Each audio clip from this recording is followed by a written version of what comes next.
नमस्कार, स्वागत आहे आपल्या सर्वांच्या पुन्हा एकदा आपल्या एका नवीन ब्लॉग्समध्ये. आणि मी आणि दादा आज आम्ही गेलो होतो बाजारात. तर हे बघा, बाजारातून आम्ही खूप काही घेऊन आणलं. म्हणजे सामान तर तेवढं जास्त काही आणलं नाही, पण माहिती नाही पडलं की एवढं सामान घेतलं म्हणून. हे बघा काय काय आणलं आम्ही. पोपट आणली, हे बघा हिरवी पोपट आणली फ्रेश, वांगे, मुळं आणले फ्रेश, मेथीची जुडी छान मस्त एकदम हिरवीगार ताजी ताजी मेथी आहे, सांबार, टमाटर पण मस्त लाल लाल टमाटर आहेत एकदम, बस.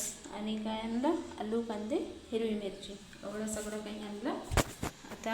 आता विचार करत आहे की एवढ्या सगळ्यामधून मी काय बनवणार आहे. तर त्या दिवशीच हे म्हणत होते की पोपट आणि वांग्याची भाजी बनवायची म्हणून. तर आता बघा छान मस्त ताजी ताजी पोपट आणली, गावरानी पोपट आहे ही. हे बघा गावरानी पोपट आणली आहे. तर आता पोपट आणि वांगे मिक्स बनवणार आहे. तर त्यासाठी आधी एवढी सारी पोपट तर नाही छिलणार, कारण एवढे पोपट भरपूर होते. अर्धी पोपट आता दाणे छिलून करते, अर्धी पोपट एवढी. तर पोपट आणि वांगे मिक्स भाजी बनवते छान मस्त. हे बघा भाताचे कुकर लावलेले आहे, भात होईलच आता, अजून व्हायचे आहे. तोपर्यंत भात होते, तोपर्यंत मी पोपट आता दाणे काढून घेते आणि पोपट आणि वांगे बनवणार मसाल्याचे. तर व्हिडिओ शेवटपर्यंत बघा.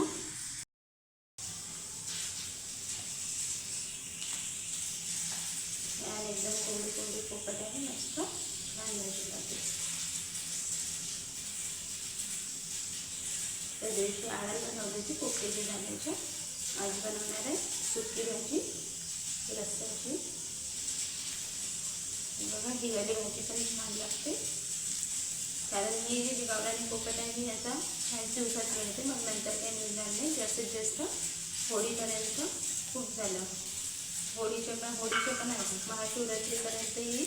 त्याच्यानंतर मग काही गावरानी पोपट काही मिळत नाही, तोपर्यंत खायची मजा आहे. त्यातलं आनंद घेऊनच घ्या खायचं, मग वर्षभर काही मिळत नाही पोपट.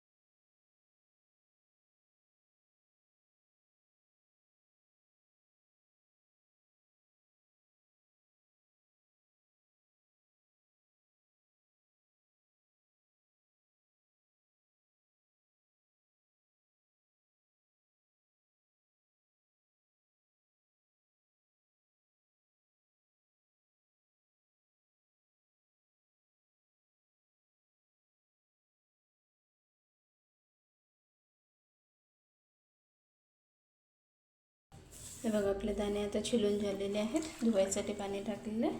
आता वांगी काटते.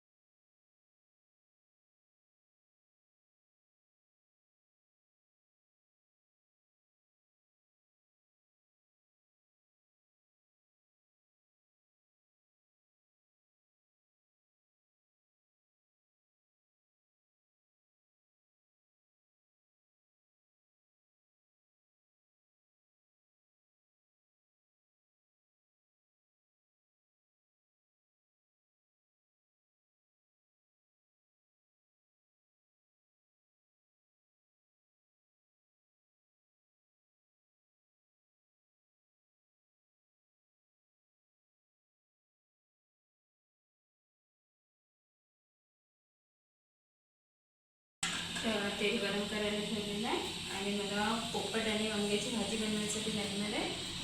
पोपट छिलून झालेलेच आहे, वांगे पण कटलेले आहेत. तर 2 कांदे घेतले मी, मोठा वांगा असेल तर एकच घ्यायचा, 2 लहान आकाराचे टमाटर, हळद पावडर, मिरची पावडर लागेल, मीठ, आणि हे आहे अद्रक लसूणची पेस्ट. जास्त मसाला काही वापरणार नाही यात, नाहीतर आपला घरगुती काळा मसाला तो पण वापरते याच्यात. आज साधीच बनव. टाकते, सर्वात आधी कांदा टाकते.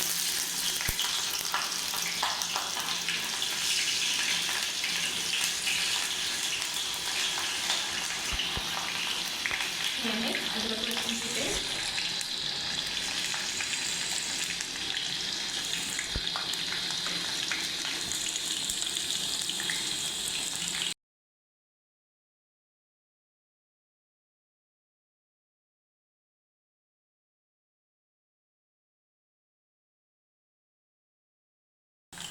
मीठ टाकते 1 चमचा चवीनुसार आपलं.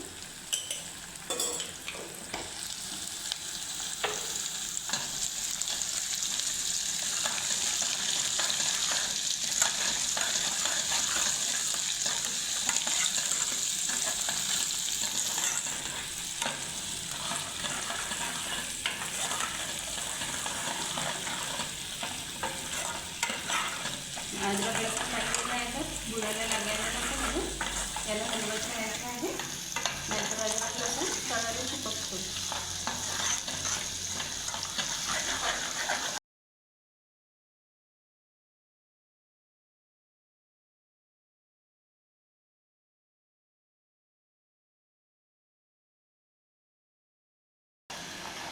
आता तेलामध्ये शिजू द्यायची, झाकण ठेवून शिजवून घ्यायचं 10 मिनिट.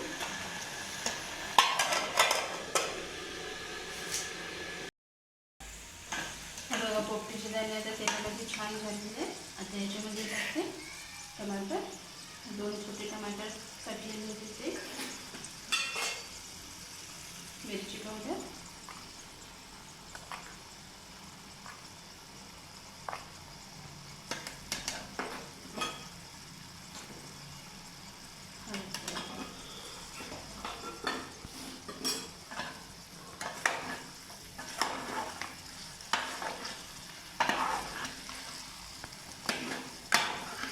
व्यवस्थित त्याला मिक्स करायचं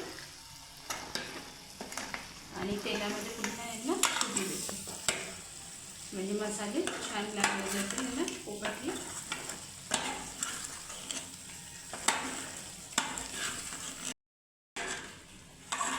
आता तेलामध्ये शिजलेले आहे. आता थोडंसं दाणे शिजलं पाहिजे एवढं पाणी टाकते याच्यात.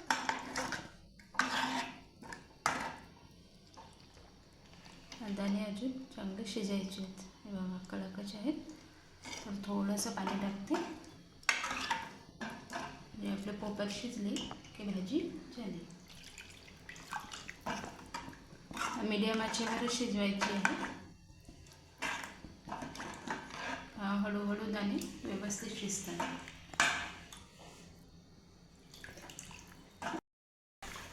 हे बघा तयार झाली आपली पोपटची सुकी भाजी. छान मस्त कलर आला आहे, मसाल्याची सुगंध पण येत आहे. आता टाकते याच्यामध्ये हिरवा सांबार.